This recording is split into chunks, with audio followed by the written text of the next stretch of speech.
Ayan mga kadrama-rama, alam ko pong inaabangan niyo po no, yung next na mangyayari po dito sa Abot Kamay na Pangarap. Dahil alam naman po natin na sobrang nakaka-excite po, no? At saka nakakatakot din po dahil nga po ngayon sa pinapakita ng director about po sa Ricardo Hospital, about sa epidemic outbreak nga po dahil po sa TXV na yan o yung virus na yan at sobra talagang nakakahawa, no? Dahil alam naman po natin mga kadrama, kung paano talaga nagkaroon ng symptoms talaga itong si Yola, no? Yung kaibigan, pinakamalapit na talaga na kaibigan talaga ni Annalyn. Sobrang napakasakit po yan para kay Annalyn na makita niya talaga itong si Yola, kahit sinabihan pa ni Yola itong si Annalyn na huwag kang lumapit sa akin. Talagang dahil nga po sa magkaibigan kayo, gusto mo talagang lumapit mo, gusto mong tulungan yung tao kahit alam mong nakakahawa talaga yung kanyang sakit, diba?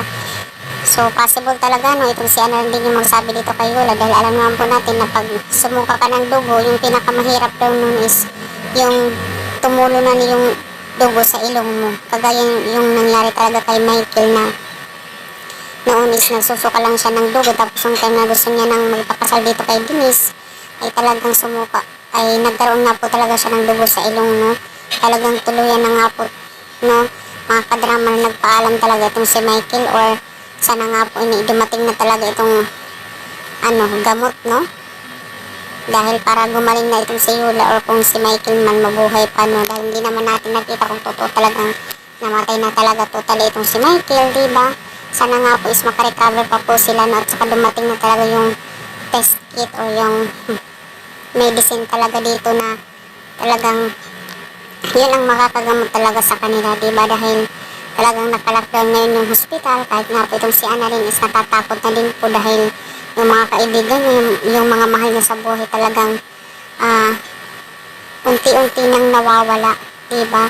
Tapos talagang sobrang nakakadismaya po talaga, no? Nakakatakot talaga. Parang naalala ko dito yung COVID-19. Napakahirap po, no, bilang isang doktor dahil ikaw talaga yung talagang yung mga pangako mo na nagsiserve ka talaga sa hirap at ginhawa talaga. Dahil alam naman po natin na yung virus pag matake talaga yan dahil hindi natin yan nakikita ay sigurado lalong-lalo na pag mahina talaga yung immune system mo, talagang tatamaan ka talaga ng sakit na yan, no? Sana nga po, no, is makarecover pa talaga itong si Yola. Sana hindi siya yung sumunod dito kay Michael, no? Sobrang napakasakit po yan bilang kaibigan. Sana nga po is mapadala na talaga yung gamot talaga sa virus na to. Sana nga po, no, makarecover ka pa kahit may gamot.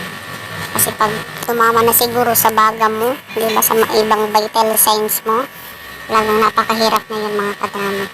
Pero sige lang mga kadrama, abang-abang lang po tayo sa next na mangyayari po dito sa Abot Kamay na Pangarap.